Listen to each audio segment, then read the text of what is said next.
From the fast action of the trading pit to the power brokers making the headlines, you'll hear it all on the Traders Network Show with your host, Michael Yorba. All right.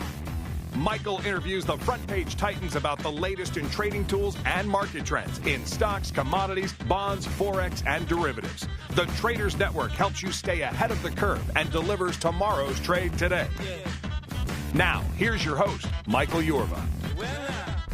Welcome back to the Traders Network. I'm Michael Yorba, your host. Thanks for joining us. Broadcasting to you live from the Dallas KFXR 1190 AM Clear Channel Studios and worldwide through yorbamedia.com.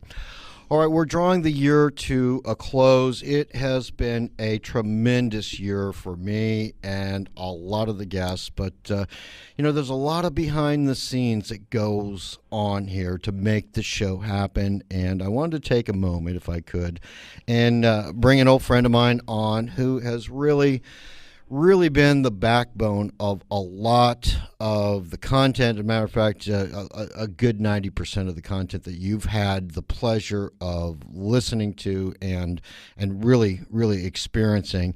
Matt Bird is the president of a company called 1800PublicRelations, and he is my PR agent. He's done a remarkable job of getting exposure to the show and bringing true raw talent to the show that, as in some cases, has just exploded on the scene and has been able to give me embargo interviews that Fox can't get, ABC can't get, CNBC can't get, and Bloomberg, in some cases, just can't get. This guy brings stuff out to the surface that you just can't get anywhere else. Matt Bird, welcome to the show. How have you been, buddy? Michael, thanks for the introduction. Thank you for having me on the show. Appreciate it. All right, my pleasure. You rang the NASDAQ closing bell. You won PR Man of the Year. You're nominated again. You and I together got nominated for a Peabody, and you got nominated for Entrepreneur of the Year. You're one of the most influential people in the industry, and I can go on all day. But why don't you tell the listeners about yourself, about 1-800-PR, what you do, and take us into the future. What's going to happen next with us? Well, you covered a lot of my background, but 1-800-PublicRelations is really my baby right now, and basically the focus of the company and our mission statement is to bring Tier 1 PR marketing services to small, medium-sized businesses, and on a performance basis. We hope to lead the nation with performance-based business and deliverables to help small businesses grow. Anywhere from news distribution to PR bookings and or just supporting web development services. You have your finger on the pulse about what's going to happen next in the industry. I'd like you to talk to, well, you do. I heard you chuckling, and I know you're modest about this, but actually, if it hadn't been for the brainstorming sessions you and I have had, we wouldn't have been able to stay ahead of everybody else in radio when it comes to staying ahead of the trend. Tell me what you see in the future, trends coming to the media business, your side and my side. Well, I think the biggest thing is the local celestial versus the digital content marketing. I think any company out there today really needs to take a hard look at what traditional media means versus what content marketing is. And we all know what content marketing is on a simplicity level, which is like Facebook and social media and networking and those sorts of things. All this stuff is indexable, where traditional celestial-based media like radio and television, it doesn't have the same kind of indexings, but it generates a high level of credibility and visibility for companies. So, I definitely see a convergence between the two. I see traditional media, it weeds out and focuses on the experts and the people that are trending within their industry and gives them credibility to their business model. And then you take that and you distribute that content throughout the web so that people can then find them and hopefully do some more business or bring some credibility to their company. Yeah, I agree. Now, going forward, we've done a little brain teasing, if you will, back and forth with each other. Let's let the audience in on some of the things that you've got planned for us, because you're a global thinker. You think big. You've got great ideas, and you're known for keeping a lot of stuff close to the vest before you let it out. But give us a little peek behind the kimono for what you've got planned for us. Franchising. We're going to franchise. So 1800 Public Relations, what we're trying to do is build the country's biggest marketing and PR brand. I mean, you've got 1-800-Flowers and LegalZoom and GoDaddy, and there's really not a resource for small and medium-sized businesses. And aside from all the money that can be made from it, and everybody can profit share, our shareholders and our partners, it's really about helping people at the end of the day. I mean, it's very similar to what you do. You feature and help the listeners and help companies get exposure and educate the market. That's our mission statement as well, except we just do it a little more hyper-focused. But franchising is definitely where I see 1800 Public Relations going, and if we're lucky, we'll make an impact and help stimulate the economy a little bit. A lot of these small businesses are business owners are cobblers, not very good marketers, and they don't necessarily know where to go to get tier one marketing and PR support, and hopefully we can do that on an affordable level and make our way to corners of each country. There's a lot of people that are behind the scenes that really never get noticed, and I wanted to bring that out. You got Bridget Fleming, and you got Rachel Eduardo, and some of these people that work with you to help the show actually come off. They work tirelessly way into the wee hours of the night. Let's talk about some of the back end of what it really takes to make a show like this come to a position where you can get guys that are in high positions. I'll leave the names out. That give us the recognition that our hard work deserves, like nominating us for the Peabody this year. Yeah. Well, I couldn't. I get the credit for all of their hard work, but there's a lot that goes on behind the scenes. I mean, most people don't realize what goes on behind the scenes on a production, like a movie or a TV show, or even, for example, the Traders Network show, we're working with you, Michael. And there are people working literally around the clock to make sure news is distributed, make sure the guests are teed up, making sure that content's right, legal's got to sign off on stuff. So many moving parts that go on behind the scenes, and at the end of it, it's a 15 or a 30-minute interview. There might be 8 hours worth of work throughout 2 weeks that takes on for a 30-minute piece, and in some cases it could be weeks leading up to a 15 or a 5-minute segment. But it's a lot of hard work, and Bridget and Rachel, and any past guests who may be tuning in, I mean, they know the kind of hard work that they go through to get them on the show, and I have to give them all the credit, because if without them, this show, we would not be doing the things that we'd be doing, and the nominations that we've had, and the guests that we've had on the show, we wouldn't have been able to pull this off without them. So, I hats off to my team, and I'm looking forward to a new year of this. So we're coming into 2015, and we got some really big things in the pipeline, which is exciting, and yeah. Well, we get the fan mail. You get the fan mail. I get the fan mail. But I do. And when the guests, we had a guest come off on the show the other day, and they were off the air at 8:30, and 8:31, bam, they sent a beautiful, thank you note for what a great job. And that goes out to Rachel and Bridget also, because, if without them doing the hard work, doing the research, I mean, you vet these people before they come on the show. You don't just slap anybody on the show. You actually have to. How many people do you have to go through before you find somebody that you want to put on the show that you feel is going to do good for the listening audience, as well as our brands, our combined brands? Well, let me put this in perspective for you. So this year alone, we have booked, and you've interviewed this year over 150 CEOs this year. 150. So out of that 150, we had to probably filter through at least 2,000 to get to your 150 that have been broadcasting on your show. And of that 2,000, background checks and interviews and prep calls and just massive amounts of time to break it down. But at the end of the day, it's worth it, because there's a reason why we're number one right now, and it's it's because we go through that process. Not a lot of shows do that, and we're fortunate. And Michael, I mean, if we can, I'm looking forward to the day that I see you holding that Peabody Award, because it's a pat on everybody's back, and it's a sign that we did a good job. Yep, it is. Hey, Matt, let's do this. I want to drill down more into our relationship, what goes on to make a show like this, and what we have in the future. But let's take a break right now and come back and drill down more into it on the other side. All right? That'd be great. All right, we'll be right back with Matt Bird. He is the president of 1800PublicRelations.com. And again, special thanks to Rachel Eduardo, Bridget Fleming, the entire team at 1800PublicRelations.com. We'll be right back on the other side of this break.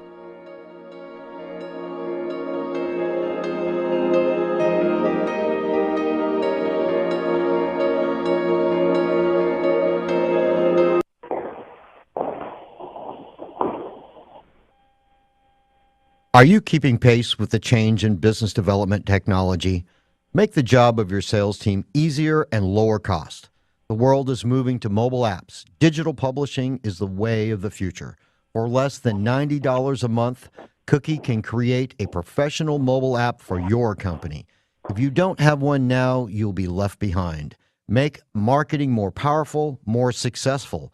Big results don't need big production and big costs anymore. Contact Cookie.com now. Cookie is the solution for you to create content live, easily, and fast to your own mobile applications. Cookie.com, KOOKE.com. Attention men and women, are you suffering from back pain, neck pain, or joint discomfort? Would you like to learn of a non-surgical solution? Call American MedFix at 972-591-6675. That number again, 972-591-6675, to receive free info on how you may qualify for natural creams that may provide you with the relief you are seeking. All products are 100% made in the USA. Call now, 972-591-6675, or visit AmericanMedFix.com. If you want to work until you drop, reduce your standard of living in retirement, or lose more of your hard-earned money in the stock market, then just ignore me. But if you'd like to generate a steady, predictable income, I'm talking real wealth and financial security for as long as you live, then listen to this. A free report is now available that reveals the money-making secrets Wall Street and the banks don't want you to know. It reveals how you can get guaranteed growth, safety, and wealth-building power without risking your money in the Wall Street casino. To get your free special report, visit bankonyourself.com. That's bankonyourself.com. Every day, millions of Americans are putting themselves at risk just by writing a check using a credit card or an ATM. We're talking identity theft. And that's why the National Foundation for Credit Counseling has compiled a list of tips to help reduce the risk of having your personal information stolen. Never give out personal or account information when responding to a phone or email inquiry unless you initiated the transaction. Open your credit card and other bills promptly and reconcile your receipts and accounts. Just because your credit card is in your wallet, it doesn't mean you're not at risk. Skimming or stealing credit and debit card numbers is a huge part of identity theft. If you've been a victim or think your personal information has been compromised, you need to act immediately. The identity theft recovery process can be long and daunting, but you don't have to do it alone. Contact a certified counselor at the National Foundation for Credit Counseling at 1-800-388-2227, who can guide you every step of the way. This has been a public service message from the NFCC.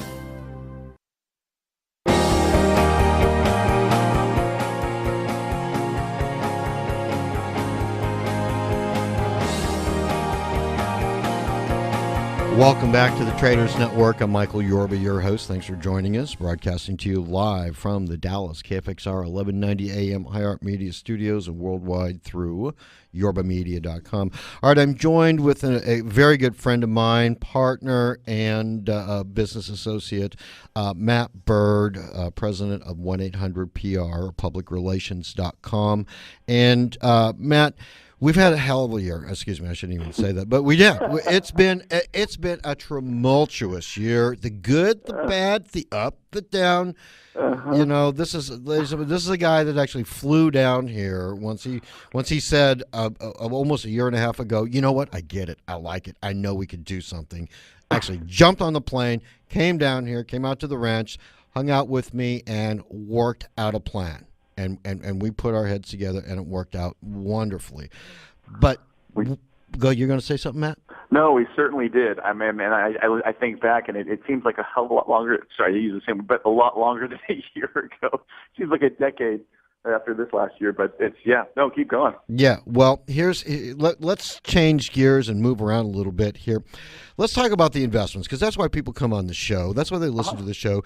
What can I do with my money? Where can I go to feel secure? And actually see some alpha out of what I'm doing. And I want to hear from you about PR affecting public companies and how it works on the investment side, and should investors be paying? What should investors be paying attention to with their investable capital? That's a great question. I mean, are you asking me, like, how does PR play a part in someone's investment strategy? Yes. I would say it should play a large part depending on what it is you're investing in. And if you're looking in the small cap or micro cap arena, I mean, the big thing I'd be looking at is what is the company's communication strategy. Well, too many companies end up becoming public to raise capital and find a vehicle to take funds in, and usually they're put into some sort of corporate or public shell, and you have got cobblers operating a corporate vehicle, and they're not necessarily CEOs they shouldn't necessarily be a CEO of a publicly traded company. And so the eye is really on the IR side or the stock side and on the business side, but less on promoting the business. And it's really unfortunate, because a lot of these smaller companies really get kind of tripped up by the whole investor relation aspect to being public. And when the reality is, it's the PR side that drives market confidence, not the IR side. So, from my perspective, I mean, if I were talking to investors, I would say take a look at what their PR and communication strategy is, because public companies live and die by their press releases, and it's as simple as that. If a company's just turning out 8Ks and 10Qs, I would stay away from them. If the company's putting out news on products and management's productivity on a consistent basis, at least then you have transparency. So in my experience, the companies who communicate the best have the strongest shareholder portfolio and have a consistently liquid security or currency, for that matter. So, and I'm not just saying it's a self-serving thing. I mean, I invest the same way. I look at companies and see whether or not they have got a stable outreach and a communication plan, because how are people supposed to know whether to buy or sell a stock if the management's not communicating to the market? Well, if somebody's out there listening and they're starting to pick up on the message that you've got to be able to communicate your message to the investors or the clients of some sort, give us a takeaway message. What would be the discerning factor from a good PR agency or a bad PR agency? What are some of the earmarks of the good ones? You know what I mean? I think that any company that engages a PR agency, it's a productive exercise. I think that the big disconnect between good and bad is what management thinks is relevant to the market versus what the market thinks relevant to the market. Warren Buffett had a quote that I follow with my own shareholders, and I follow with the things that I do, which is that he invests in companies. He treats Berkshire Hathaway the same way that he expects to be treated by the companies that he invests in, with transparency and communication. So, I think the big step for a lot of companies is it starts from the CEO and works down. Whether they believe in communicating to the market, whether they think it's relevant or not, doesn't matter. Shareholders need to see something. It's like any other. It's just like a relationship that you're in. You need to communicate back and forth. And a lot of times they think, it's not relevant enough. It's not big enough. They're looking for that big home run press release when all shareholders need is just a little bit of clarity on what's going on. You hired a new person. You hired a new VP of sales. You closed a $10,000 deal. It doesn't need to be $1 million deal. I mean, these things, they all add up to shareholders feeling comfortable that progress is being made. And so that being said, taking the step in the direction of a PR agency, I think, is the first right step. And then from there, you find out whether or not it's a right fit or not. everybody has their core competencies, and sometimes not all PR firms fit the companies that they're working with, and so you just got to continue to keep at it. It's just like any other relationship that you're in. I mean, we all date and have been in and out of relationships our whole lives, and finally you find the right one, and then you stick with it once you find something that works for you. Yeah, I agree. But one of the things that gets me is that you are really known for a blended strategy, being able to combine multiple forms of communication into a connected, blended strategy. Tell the audience, I mean, how you came up with what you're doing and we found each other, and then how that turned out for you. I mean, there's some insight there that people should be able to take away with.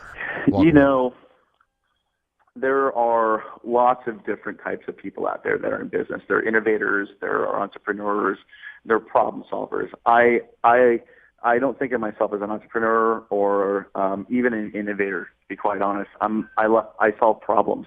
So the stuff that we come up with, like you and I, for example, and the relationship that we have, what I did for the NASDAQ, what I've done for PR Newswire, Retail Investor Conferences, Monk Media, for the content marketing industry. I mean, it really comes on the heels of solving problems that others before us haven't figured out, that the solutions are already out there. It's just a matter of applying a methodology in just a different way.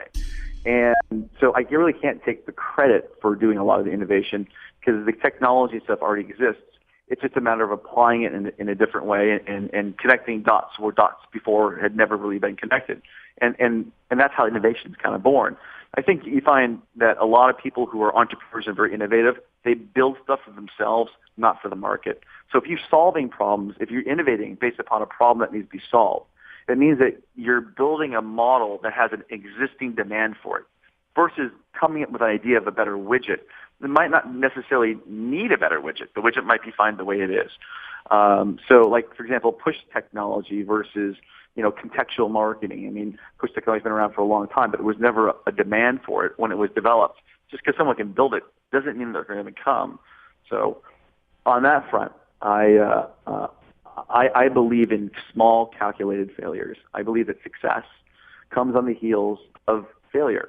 And anybody who finds themselves in a situation that they're winning without failure doesn't really deserve to be there. They somehow ended up there, and it was the product of the right place at the right time, but they didn't earn it. And so typically, it doesn't last if that makes mistakes. I mean, if that makes sense. It does. It does. Now, you've got a great way of drawing out the real message in the clients that you take on, and what you do with crafting the message on your end, and then how it comes to me. Give us some insights in an actual working condition, how you are able to draw out what the true message is. Somebody may think, this is how I built it, this is how it works, but conveying the message to make it appealing to the investor and the customer. How do you draw that out? What are some of the things that you do? You know what? I don't do that. It might seem like that that it's me behind the scenes pulling the strings, but the reality is it's the companies themselves. It's just a matter of directing the communication in the right area. Most companies have all the information they need. Like if you talk to a CEO who's having a problem, reality is that they already know the answer to it. They just need to bounce it off of somebody. And in this case, when it comes to communication, the content's already there. The company already has the drivers. We just direct that content, and we direct their productivity, focused into us, into the market where others can hear it. And most CEOs are, they support and they communicate within the four walls of their organization, and PR agencies. And what we do is we communicate for those public companies outside the four walls of their organization. We're the speakerphone, if you will, outside their company. So, all we do is relay and recommunicate what's already been developed internally. And sometimes we tweak here and there, but it's just because we're outside the box. And when you're inside the box, it's sometimes difficult to kind of see the messaging from a different side. And we just the process of flushing it out. We've got about a minute left in the interview. Matt, are there any physical events that you and your team are going to be at that maybe somebody in the audience can go to and shake your hand and see you? I will be in Seattle drinking eggnog with my family. That's about the only event I have planned for December. But I guess the better question is, let me ask you, Michael, what are you doing for Christmas? What is your plan for the holidays? Well, I'm going to spend them with my girlfriend and her family. I got invited to Christmas dinner, and it's going to be just something that I'm sorry I couldn't have done last year, but it's really going to be a nice family experience for me this year. I really appreciate it, being able to get invited and take it into the family. Excellent. That's outstanding. Well, for those of you out there who don't know Michael's got a beautiful ranch out in Dallas, Texas, and he's got some horses, and has had quite the year actually on that ranch. You've had what, a broken leg, yeah, a broken thumb, finger, a broken finger. Really, I'll roll it out. Look, my wife died. I got a broken leg. I got a broken finger. Oh my gosh, that's been, you've been here at least once or twice. I'm so happy to see 2015. You've had quite the year, but it's ending up great, and hopefully next year we've got some big things on the horizon, and you still got another week before the year-end break, and I think you got a great guest coming on next. And listen, I know we're running to a close here, and I want to thank you for having me on. We had a last-minute cancellation, and I appreciate you asking me to come on the show today. It was unexpected, and I hope I filled the content well. But you've got an amazing guest. Who's on next? Dan Bates, Chief Executive Officer, Windstream Technologies, way ahead of the curve. Thanks, Matt. Yeah, you bet. This sounds exciting. I'm gonna stay tuned in. So I appreciate it, Michael. Thanks so much for having me on the show. I really appreciate it. My pleasure. We'll talk to you soon. And special thanks to Rachel Eduardo and Bridget Fleming for all their PR and media support at 1800PublicRelations.com. We'll be right back. Thank you.